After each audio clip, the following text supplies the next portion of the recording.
গীতায় অর্জুনকে অহংকার দূর করার জ্ঞান দিয়েছিলেন কৃষ্ণ। জানুন পার্থকে কি বলেছিলেন তিনি। কৃষ্ণ বলেন, হে ভরতবংশীয় শ্রেষ্ঠ অর্জুন, স্থাবর ও জঙ্গম যত প্রাণী রয়েছে সেসব ক্ষেত্র ও ক্ষেত্রজ্ঞের সংযোগে জন্ম নিয়েছে। ক্ষেত্রজ্ঞ দ্বারা শরীরের সঙ্গে আমিত্বর সম্পর্ক মেনে নেওয়া ক্ষেত্রজ্ঞের সংযোগ। দ্বাদশ অধ্যায়ের শুরুতে অর্জুনের প্রশ্নের উত্তরে নিজের সগুণ সাকার স্বরূপের উপাসনার বিস্তৃত বিবরণ দেন। ত্রয়োদশ অধ্যায়ে নিজের নির্গুণ নিরাকার রূপের উপাসনার বর্ণনা করেন কৃষ্ণ। তিনি বলেন, এই রূপে ডাকা হয়ে যে শরীরকে তা ক্ষেত্র নামে পরিচিত। যে এই ক্ষেত্রকে জানে, তার সঙ্গে সম্পর্ক রাখে, সেই জীবাত্মাকে জ্ঞানীরা ক্ষেত্রজ্ঞ বলে। তুমি সম্পূর্ণ ক্ষেত্রে আমাকেই ক্ষেত্রজ্ঞ জেনো। অর্থাৎ বাস্তবে তোমার ঐক্য শরীরের সঙ্গে নেই, আমার সঙ্গে রয়েছে, এটা তুমি জেনে নাও। ক্ষেত্র শরীর এর সংসারের সঙ্গে ঐক্য রয়েছে ও ক্ষেত্রজ্ঞ জীবাত্মা এর আমার সঙ্গে ঐক্য রয়েছে। এমন ক্ষেত্র ও ক্ষেত্রজ্ঞের জ্ঞানই আমার মতে যথার্থ জ্ঞান। সেই ক্ষেত্র যা যেমন যে বিকার সম্পন্ন ও যা থেকে উৎপন্ন হয়েছে, এবং সেই ক্ষেত্রজ্ঞ যা এবং যে প্রভাব সম্পন্ন, সেই সব তুমি আমার কাছ থেকে সংক্ষেপে জেনে নাও। ক্ষেত্র ও ক্ষেত্রজ্ঞের এই তত্ত্বকে ঋষিরা, বেদের ঋচারা আরও যুক্তিযুক্ত এবং নিশ্চিত করে ব্রহ্মসূত্রের পদ বিস্তার করে পৃথক পৃথক বর্ণনা করেছে। মূল প্রকৃতি, সমষ্টি, বুদ্ধি, অহংকার, পঞ্চ মহাভূত, 10 ইন্দ্রিয়, একটি মন ও পঞ্চ ইন্দ্রিয়ের 5টি বিষয়, ক্ষেত্র এই 2-4টি তত্ত্ব বিশিষ্ট।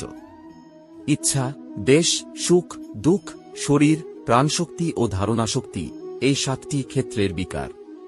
শরীরের সঙ্গে নিজের ঐক্য মেনে নিলে ইচ্ছা, দেশ ইত্যাদি বিকার জন্ম নেয়, তার প্রভাব নিজের ওপর পড়ে। অতএব ভগবানের শরীর থেকে মান্য করা ঐক্য, দেহাভিমান কে মেটানোর জন্য জ্ঞানের 2 সাধনের বর্ণনা করা হয়েছে। 1. নিজের মধ্যে শ্রেষ্ঠত্বের অভিমান না হওয়া।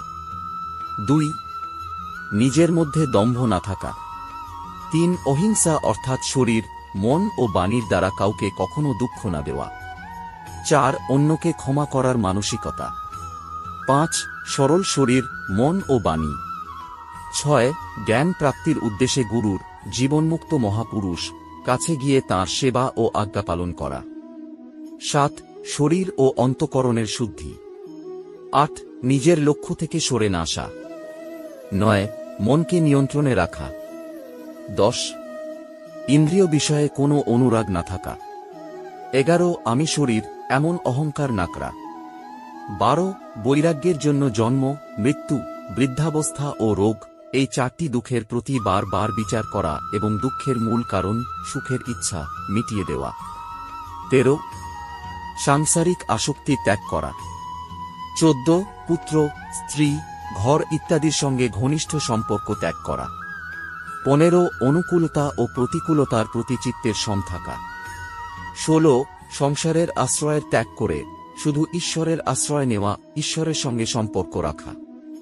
17. একাকী স্থানে থাকার স্বভাব। 18. মনুষ্য সম্প্রদায়ের সঙ্গে প্রীতি ও রুচি না থাকা। 19. সংসারের স্বতন্ত্র সত্তার অভাবকে ও পরমাত্মার সত্তার নিত্য নিরন্তর মনন করা। 20. সমস্ত স্থানে পরমাত্মাকে দেখা। সংসারে থেকেও কিভাবে হওয়া যায় অবিনশ্বর। গীতায় জানিয়েছেন কৃষ্ণ, এই 2 সাধন দেহাভিমান শেষ করে দিতে পারলে জ্ঞান নাম দেওয়া হয়। এই সাধনের বিপরীত অভিমান, দম্ভ, হিংসা ইত্যাদি যত দোষ রয়েছে, সেসব দেহাভিমান বৃদ্ধিকারী অজ্ঞান নামে পরিচিত। এই জ্ঞান থেকে লাভ করার যোগ্য যে পরমাত্মতত্ত্ব, আমি তাঁর বর্ণনা করব। যা জানার পর মনুষ্য অমরত্বের অনুভব করবে। সেই পরমাত্মতত্ত্ব অনাদি ও পরম ব্রহ্ম। সেই তত্ত্বকে সত্য বলা যেতে পারে না, আবার অসত্য বলা যেতে পারে না, কারণ বাস্তবে শব্দে মাধ্যমে তার বর্ণনা করা যায় না। সেই পরমাত্মার সমস্ত স্থানে হাত ও পা আছে, সমস্ত স্থানে নেত্র, মাথা ও মুখ এবং কান রয়েছে। এভাবে তিনি কোনো প্রাণী থেকে দূরে থাকেন না। তিনি সংসারে সকলকে ব্যক্ত করে স্থিত। সেই পরমাত্মা সম্পূর্ণ ইন্দ্রিয় রহিত, তা সত্ত্বেও সম্পূর্ণ ইন্দ্রিয়দের বিষয় গ্রহণ করতে সমর্থ।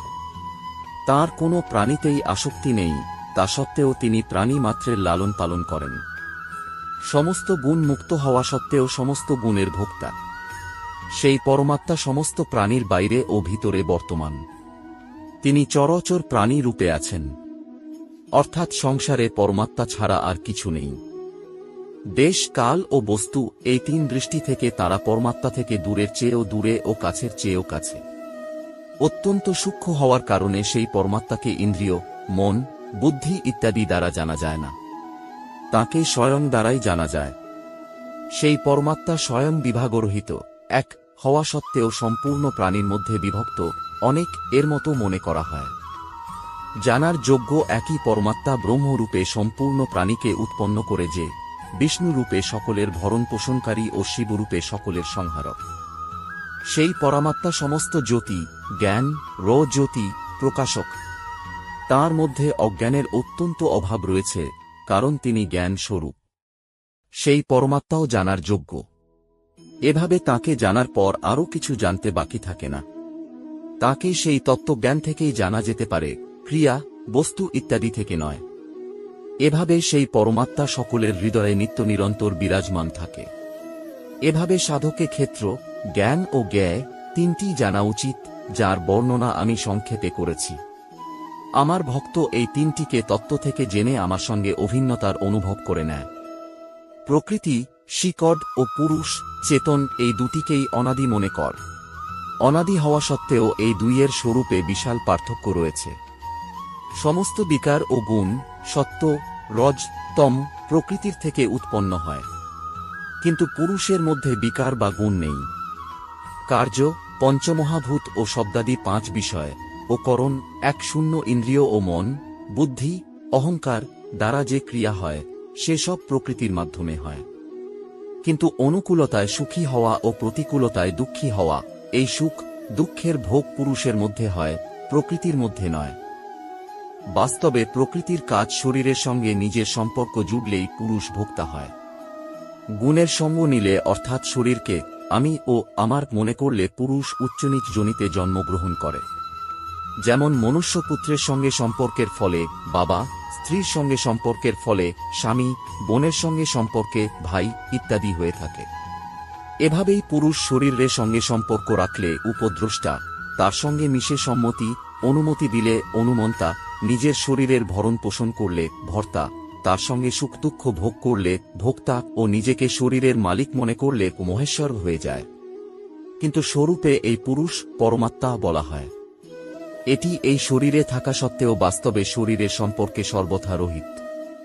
এভাবে যে মনুষ্য গুণ রহিত পুরুষকে ও গুণসহ প্রকৃতিকে পৃথক পৃথক মনে করে নেয়, সে শাস্ত্রবিহিত সমস্ত কর্ম করা সত্ত্বেও জন্মগ্রহণ করে না, অর্থাৎ জন্মমৃত্যু থেকে মুক্ত হয়ে যায়। কিছু মনুষ্য ধ্যানযোগ দ্বারা, কিছু মনুষ্য জ্ঞানযোগ দ্বারা, কিছু কর্মযোগ দ্বারা নিজের মধ্যে দিয়ে নিজের মধ্যে পরমাত্ম তত্ত্বের অনুভব করে।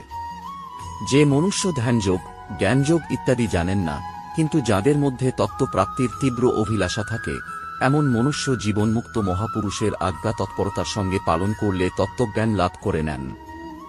যে বিষয়ে প্রাণীদের মধ্যে সম রূপে স্থিত ও প্রতিক্ষণ নাশের দিকে অগ্রসর প্রাণীদের মধ্যে অবিনাশী রূপে স্থিত পরমেশ্বরকে দেখে, সেই বাস্তবে সঠিক দেখে। কারণ যে মনুষ্য শরীরের সঙ্গে নিজের অভিন্নতা মনে করে, শরীরের জন্মে নিজের জন্ম ও শরীরের মৃত্যুতে নিজের মৃত্যু মনে করে, সে নিজের দ্বারা নিজের হত্যা করে, অর্থাৎ নিজের পতন করে নিজেকে জন্মমৃত্যুর চক্রে নিয়ে যায়। কিন্তু যে মনুষ্য সব স্থানে সমরূপ পরমাত্মাকে দেখে, অর্থাৎ পরমাত্মার সঙ্গে নিজের অভিন্নতার অনুভব করে, সে নিজের দ্বারা নিজের হত্যা করে না। তাই সে পরমগতি পরমাত্মা লাভ করে। প্রকৃতিতে নিরন্তর ক্রিয়া হয়, কিন্তু স্বয়ং এর মধ্যে কখনো কোনো ক্রিয়া হয় না। মনুষ্য যখন এই ক্রিয়াশীল প্রকৃতির সঙ্গে নিজের সম্পর্ক জুড়ে নেয়, তখন শরীর দ্বারা যে ক্রিয়া হয় তা নিজের মধ্যে প্রতীত হতে থাকে। কিন্তু এ মনুষ্য সম্পূর্ণ ক্রিয়াকে সব ধরনের প্রকৃতির দ্বারা করতে দেখে এবং নিজেকে অকর্তা দেখে, অর্থাৎ অনুভব করে সেই বাস্তবে ঠিক দেখছে। যে সময় সাধক সম্পূর্ণ প্রাণীকে পৃথক পৃথক শরীরকে এক প্রকৃতিতে স্থিত ও প্রকৃতির থেকে উৎপন্ন দেখে, সে সময় তার প্রকৃতি থেকে সম্পর্ক বিচ্ছেদ হয়ে যায় ও সে ব্রহ্মকে লাভ করে। হে কুন্তিনন্দন, এই পুরুষ আত্মা স্বয়ং অনাদি ও সত্য, রজ, তম তিন গুণ রহিত হওয়ায় সাক্ষাৎ অবিনাশী পরমাত্মা স্বরূপ হয়। শরীরে যে বাস করে সেও বাস্তবে না কিছু করে, না লিপ্ত হয়। আকাশ যেমন সমস্ত স্থানে ব্যক্ত হওয়া সত্ত্বেও অত্যন্ত সূক্ষ্ম হওয়ার কারণে কোনো বস্তু, ব্যক্তি ইত্যাদির মধ্যে কখনো লিপ্ত হয় না, এমনই এই পুরুষ সমস্ত স্থানে পরিপূর্ণ হয়েও কোনো শরীরে কখনো লিপ্ত হয় না। হে ভারত, যেভাবে একই সূর্য এই সম্পূর্ণ সংসারকে প্রকাশিত করে, এভাবেই এটি সম্পূর্ণ শরীরকে প্রকাশিত করে। অর্থাৎ যেভাবে সংসারের সমস্ত ক্রিয়া সূর্যের প্রকাশে হয়, কিন্তু সূর্য সেই ক্রিয়া করতে ও করানোর কারণ হয় না, এমনই ক্ষেত্রের সমস্ত ক্রিয়া ক্ষেত্রজ্ঞ পুরুষ এর সত্তা স্ফূর্তি দিয়েই হয়ে থাকে, কিন্তু ক্ষেত্রজ্ঞ সেই ক্রিয়া করা ও করানোর কারণ হয়ে ওঠে না। এভাবে যে মনুষ্য বিবেক দৃষ্টি থেকে ক্ষেত্র ও ক্ষেত্রজ্ঞের বিভাগকে সঠিকভাবে জেনে নেয়, প্রকৃতি ও তার কাজে নিজেকে সর্বথা পৃথক অনুভব করে তিনি পরমাত্মাকে লাভ করে নেন, তখন তাঁর দৃষ্টিতে এক পরমাত্মা ছাড়া অন্য কিছু থাকে না। আপনাদের এই ভিডিওটি ভালো লেগে থাকলে আপনার বন্ধু বা আপনার আপনজনদের সাথে শেয়ার করবেন। ভালো থাকবেন। ঈশ্বর আপনার মঙ্গল করুন। জয় শ্রীকৃষ্ণ।